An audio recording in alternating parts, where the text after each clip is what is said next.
Hi guys, இப்போ நம்ம என்ன பார்க்க போகிறோம்னா ஜாவா ப்ரோக்ராமிங் வந்து உங்களுக்கே தெரியும், இருக்கையில் ரொம்பவும் மோஸ்ட் வாண்டட் ஒரு ப்ரோக்ராம்னா அது ஜாவா ப்ரோக்ராம் தான்.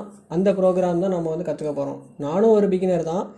நான் எப்படி கற்றுக்கிறேன் அப்படிங்கிறதையும் உங்கள்கிட்ட ஷேர் பண்ணிவிட்டு அப்படி உங்களுக்கும் சொல்லிக் கொடுக்கலாம் அப்படிங்கிறது தான் இந்த சேனலோட ஒரு நோக்கம். வாங்க நம்ம வேணால் கற்றுக்கலாம். ஃபஸ்ட்டு ஜாவா ப்ரோக்ராம்னா என்னென்னு முதல்ல பார்க்கலாமா? நம்ம கூகுள்லேயே நம்ம பார்ப்போமே ஜாவா ப்ரோக்ராம்னா என்னென்ட்டு. What is Java? Java is a multi-platform, object-oriented, network-centric language that was blah blah blah blah இருக்குது. சிம்பிளாக என்ன சொல்லணும்னா, இந்த ப்ரோக்ராம் வந்து ஒரு மல்டி பிளாட்ஃபார்ம் ப்ரோக்ராம் சொல்லுவாங்க. அதாவது எந்த பிளாட்ஃபார்ம்னாலும் யூஸ் பண்ணலாம். பிளாட்ஃபார்ம் அப்படின்னா என்னென்னா, மேக் இருக்குது, விண்டோஸ் இருக்குது, லினக்ஸ் இருக்குது. இது ஒன்று ஒரு பிளாட்ஃபார்ம் சொல்லுவாங்க. இப்போ லினக்ஸ்லேயே வந்து நிறைய வெர்ஷன்ஸ் இருக்குது. அந்த மாதிரி எல்லா பிளாட்ஃபார்முக்கும் பொருந்துற மாதிரி ஒரு லாங்குவேஜ் தான் வந்து ஜாவாவில் வந்து நம்ம எந்த வெர்ஷன் வாங்கிக்கிறோமோ யூஸ் பண்ணுறோமோ அந்த வெர்ஷனுக்கு தந்தாப்பில் அது மாறிக்கும். வெர்ஷனாக அது அப்டேட் விட்டுகிட்டே இருப்பாங்க. நம்ம எந்த வெர்ஷன் யூஸ் பண்ணுறோமோ அந்த வெர்ஷன் தக்கனா நம்ம எந்த பிளாட்ஃபார்ம்னாலும் யூஸ் பண்ணிக்கிறோம். அது நமக்கு வந்து இப்போ நிறைய ப்ரோக்ராமிங் லாங்குவேஜ் இருக்குது. பைத்தான் இருக்குது, சி இருக்குது, C++ இருக்குது. நம்ம நிறைய ப்ரோக்ராமிங் லாங்குவேஜ் இருக்கும்போதும் நம்ம எதுக்காக ஜாவா பர்டிகுலராக படிக்கணும் அப்படின்னு ஒரு கேள்வி வரும்ல. எதுக்கு படிக்கணும்னா, ஜாவா வந்து ஒரு ஃபாஸ்டஸ்ட் லாங்குவேஜ். அது மட்டும் இல்லாமல் இதான் வந்து ரொம்ப செக்யூரான லாங்குவேஜ்னு சொல்கிறாங்க. இப்போது நம்ம அதிகமாக நம்ம யூஸ் பண்ணுற மேக்ஸிமம் நம்ம யூஸ் பண்ணுற இன்ஸ்டாகிராமு, அமேசானு இதெல்லாம் நம்ம வந்து டெய்லி யூசேஜில் பண்ணுறது, இது எல்லாமே வந்து ஜாவா யூஸ் பண்ணி தான் பண்ணியிருக்காங்க அப்படின்னு சொன்னால் நம்ப முடியுதா? நம்ம நெட்டில் பார்ப்போமே, ஜாவா யூஸ்டு கம்பெனிஸ் எப்படி அடிப்போம். இதில் பார்த்தீங்கன்னா தெரியும் உங்களுக்கு. Amazon, Google, Netflix, Uber, Microsoft, Instagram, Spotify, இந்த மாதிரி நிறைய கம்பெனிஸ் வந்து ஜாவா தான் யூஸ் பண்ணுறாங்க. ஜாவா யூஸ் பண்ணி தான் அவங்களோட மேக்ஸிமம் அப்ளிகேஷன் வந்து ரெடி பண்ணுறாங்க. ஏன்னா அது வந்து ஃபாஸ்டஸ்ட். மற்ற லாங்குவேஜை கம்பேர் பண்ணும்போது ஜாவா வந்து ஒரு ஃபாஸ்டஸ்ட் லாங்குவேஜ்.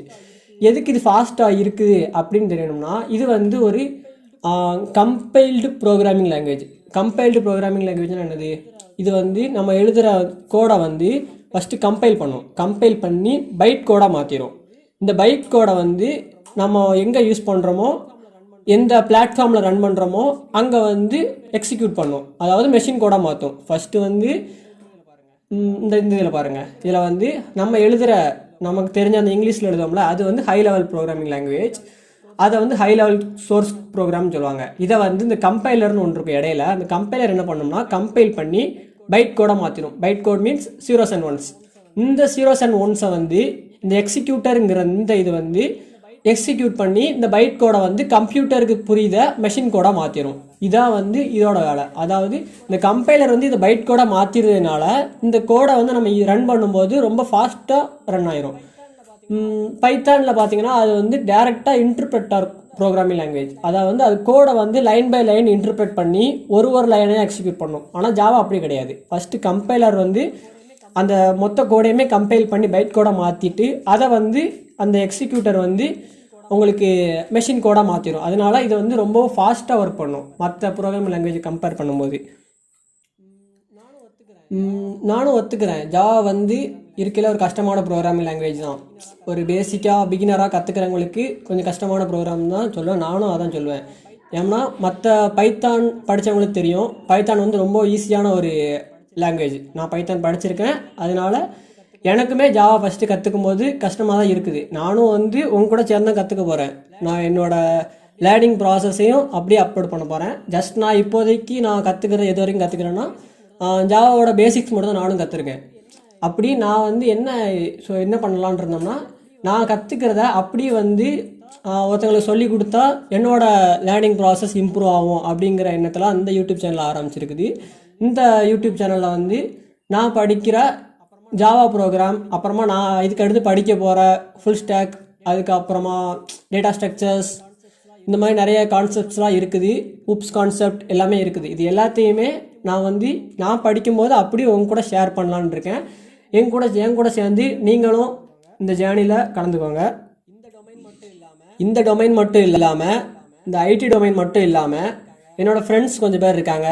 அவங்க வந்து எப்படின்னா ரோபோட்டிக்ஸ், அப்புறமா இந்த எலக்ட்ரானிக் காம்பனன்ட்ஸ், அப்புறமா இந்த விஎல்எஸ்ஐ இந்த மாதிரி படிக்கிறவங்க இருக்காங்க. அவங்களும் இந்த சேனலில் அவங்களோட லேர்ன் பண்ணுற அவங்களோட எக்ஸ்பீரியன்ஸை இதில் ஷேர் பண்ணுவாங்க. உங்களோட ஃப்ரெண்ட்ஸ் யாருன்னா இந்த எலக்ட்ரானிக்ஸ் அந்த டொமைனில் இன்ட்ரெஸ்டடாக இருந்தாங்கன்னா அவங்களுக்கும் இந்த சேனலை ஷேர் பண்ணி சப்போர்ட் பண்ண சொல்லுங்கள். இந்த வீடியோவில் பார்த்தீங்கன்னா நம்ம ஜாவாவோட இன்ட்ரடக்ஷன் மட்டும் பார்த்தோம். ஜாவானா என்னது, அது எங்கே யூஸ் பண்ணுறாங்க, எப்படி யூஸ் பண்ணுறாங்க, அது எப்படி ரன் ஆகுது, இந்த மாதிரி பேசிக்ஸ் மட்டும் பார்த்தோம். இதுக்கு அப்புறமா நெக்ஸ்ட் வீடியோஸில் வந்து ஜாவாவை எப்படி இன்ஸ்டால் பண்ணுறது, அது எதில் நம்ம ரன் பண்ண போகிறோம், அடுத்து 1 by 1 நம்ம ஜாவா வந்து கற்றுக்க போகிறோம். என் கூட சேர்ந்து நீங்களும் இந்த ஜேர்னியில் கலந்துக்கோங்க. தேங்க்யூ ஃபார் வாட்சிங்.